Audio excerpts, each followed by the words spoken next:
Thank you all for inviting me. It is good to be here in Rhode Island. I was actually spent some time in Rhode Island a number of years ago, but Marine Corps Gunnery Sergeant Billingsley kept me tied to OCS, so I didn't really get off the base and get to enjoy the state too much. So it is good to be back and get to see a little bit more about it. What I want to talk, you're going to hear a lot of the same things as the congressman in my talk. And I just want to start out by saying, back a few years ago when I was the CSO for Colorado, my first CSO job, in my first foray into politics, or into government, I should say at the time. I remember hearing about this congressman from Rhode Island talking about cybersecurity, and I thought, this is so cool. No one else in the world is talking about that, but Congressman Langevin was way back when, as he said, voices in the wilderness talking about that. So you have every right to be very, very proud of Congressman Langevin and what he's been talking about over the years.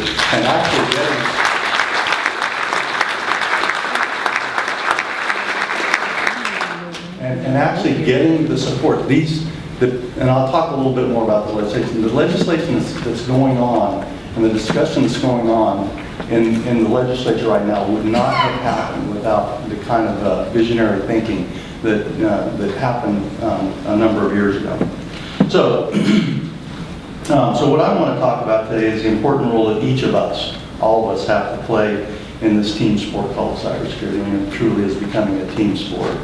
Because collaboration and cooperation are essential to the continued health and vitality of the internet, the stakes could not be higher. No country, industry, community, or individual is immune to cyber risks. Our economic vitality, national security, and increasingly our daily lives depend on cyberspace. A loss of faith in the internet by society could have profound implications on e-commerce that much of our economy depends on. At the Department of Homeland Security, we say that cybersecurity is a shared responsibility. And I'm here today to say that it takes the government, the private sector, academic institutions like URI, and most importantly, the general public. As I was driving in this morning, I saw the signs out there on the light posts, think big, we do. And I thought, that's pretty cool. And that's the kind of thinking that it's going to take to change what we're doing in the cybersecurity environment. The University of Rhode Island Digital Forensics and Cybersecurity Center supports U.S. and international public welfare through education, research, and service in forensics and securing information systems. In fact, the URI Digital Forensics and Cybersecurity Center is a recognized national leader in providing cutting-edge programs, and I'd like to congratulate President Dooley and the Center's faculty for the superb support. I'd also like to take a moment to congratulate the university for becoming a center of academic excellence, as was previously mentioned. That is something to be proud of for a small university like this. I can't overstate the importance of educating the next generation of professionals to take up the challenge of protecting cyberspace. We have to begin looking farther in space and shorter in time, because cybersecurity at network speed is changing the world as inevitably and irreversibly as the change from horses to cars.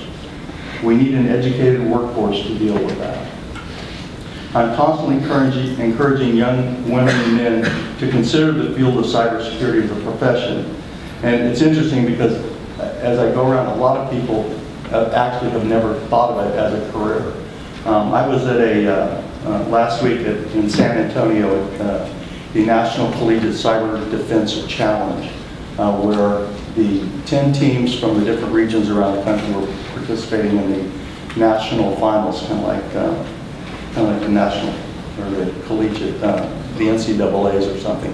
But it was really interesting. They held a recruiting mixer on the second evening of the event, and I'm going to say this because I am one.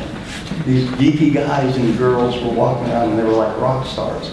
All of the companies were in there were vying for their attention because they wanted to hire them. I collected a number of resumes and have been working with some of them since then, trying to encourage them to not only get into this business, but to come to work for the government, because we certainly need their help as well. All of us collectively simply cannot get in front of the increasing barrage of cyber threats without a growing and dynamic workforce. So the internet has given vast power to almost anyone because the barriers of entry are so low, and that's like a common theme. You go out and do a Google search on hacking tools, and you'll get about a gazillion hits in less than a second. And in the old days of this business, you actually need to know something about how these tools work to launch them. Today, anybody can do it. I mean, they're GUI interfaces. You just punch in a URL or punch in a name, and you can launch a variety of different things, many times the consequences that you don't know about.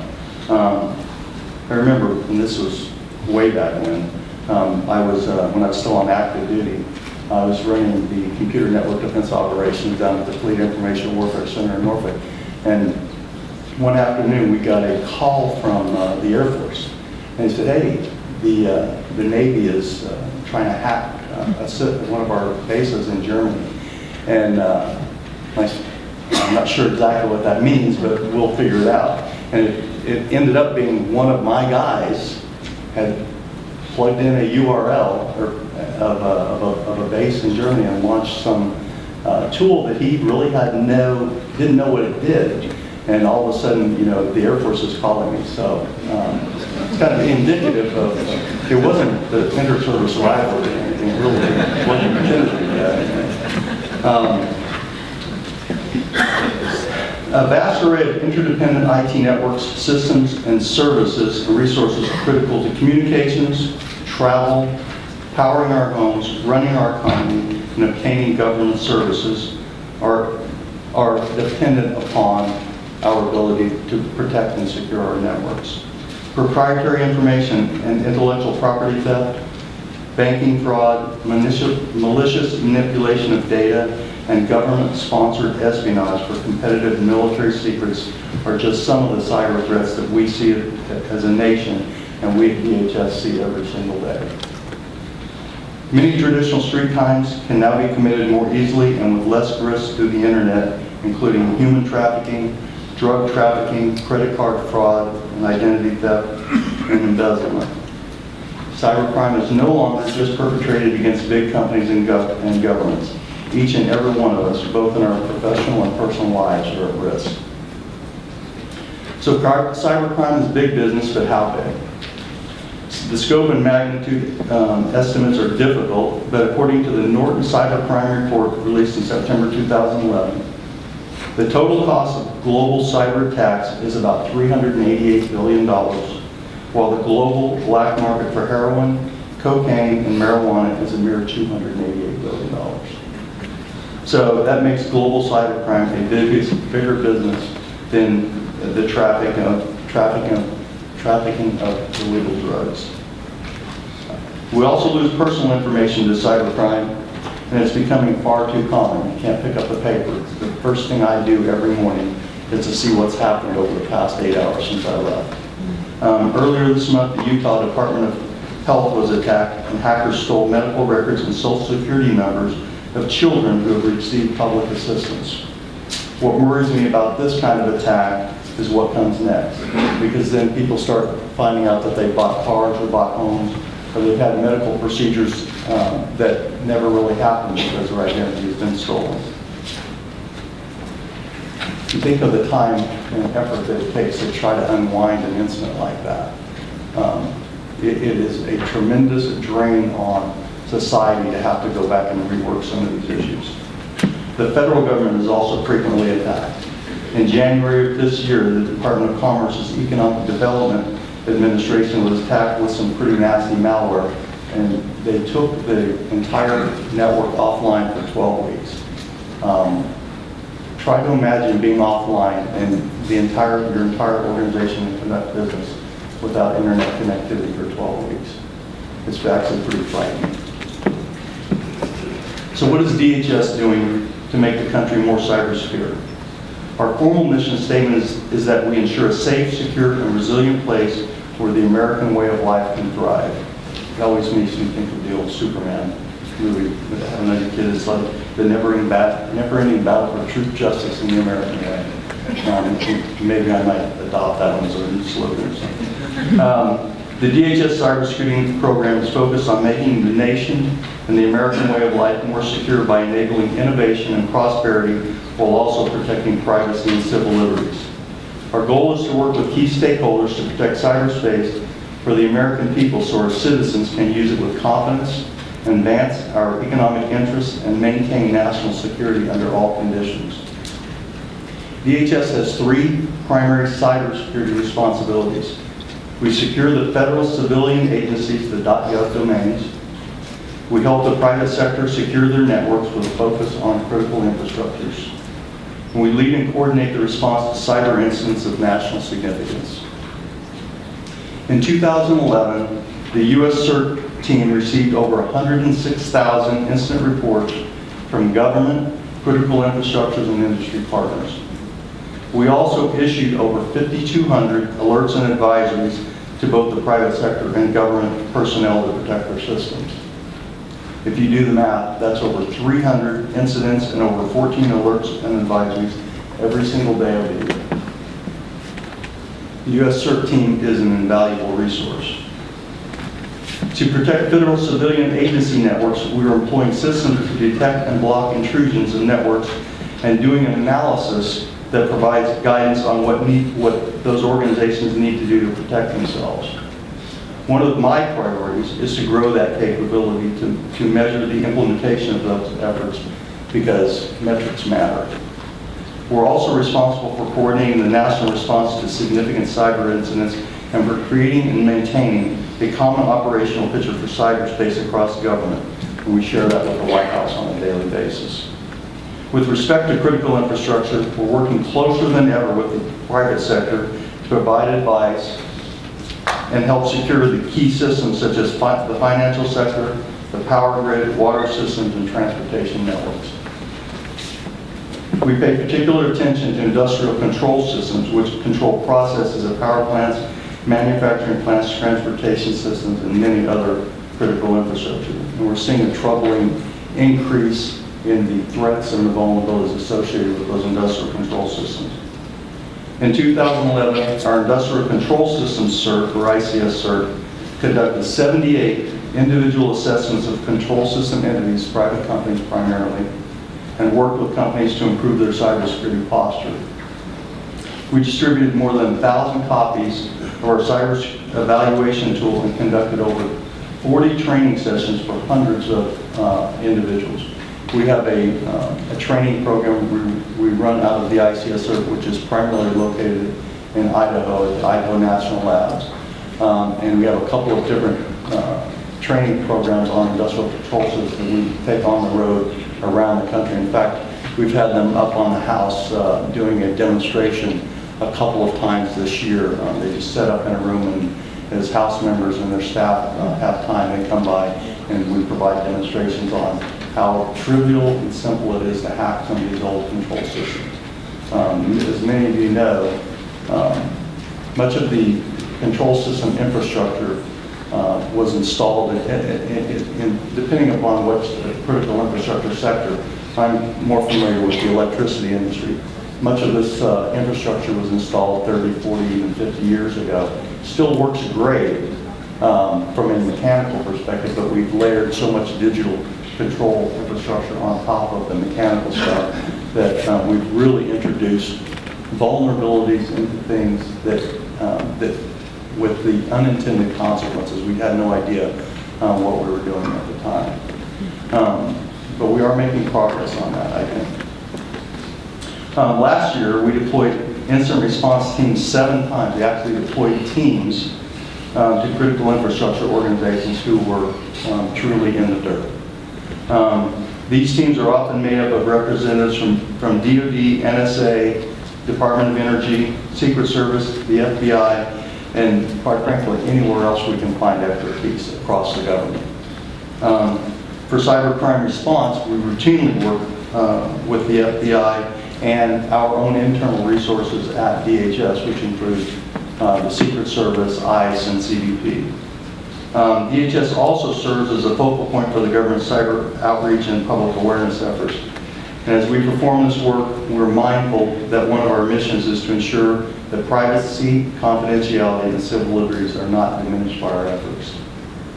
I'd like to briefly now talk about what I think is one of our most innovative and collaborative efforts, and that's the National Cybersecurity and Communications Integration Center, or the NCIC. Anyone in here heard of the NCIC? That'll change in the next year, I promise. The NCIC is a 24/7 by 365 ops center where we bring together organizations from the public and the private sector in one watch floor, and the collaboration, sharing of incident and vulnerability information is truly magic.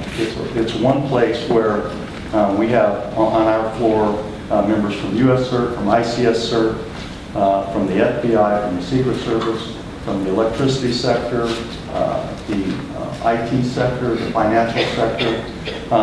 And these people are all sitting next to each other and working on a daily basis. And the synergy of that, for anyone who's ever worked in an operations center, is critical. The relationships that you build and the information sharing that occurs in an organization like that. The NCIC is going to be the centerpiece of the government. It's going to be the place where information sharing in the government happens.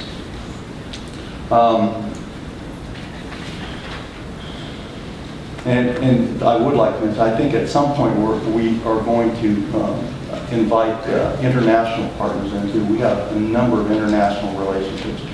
We just had some people that made a tour to a few countries around the world, and the constant refrain was, we need to learn from you, we need to work better with you in the United States. So something that's germinating with us is how do we collectively bring all of that together in a generic and unclassified environment where we can more broadly share information internationally, because we are all connected together. So no one agency can do it alone in the cyber arena. I think we've established that. But it's important to know that your government is working together. It's a huge challenge that requires a whole government approach.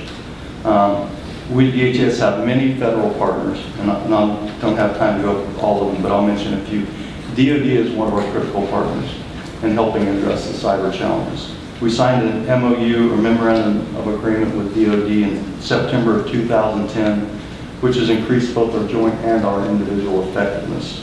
We're also increasing our collaboration with NSA and Cyber Command, and those relationships are getting stronger every single day.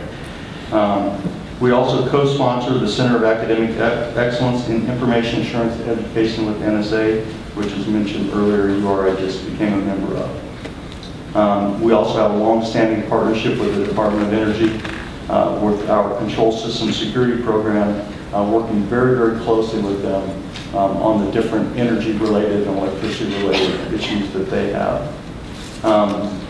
Having worked recently and come recently from the private sector, I have some pretty strong opinions on what information sharing is, and quite often they differ from what I see in the federal government.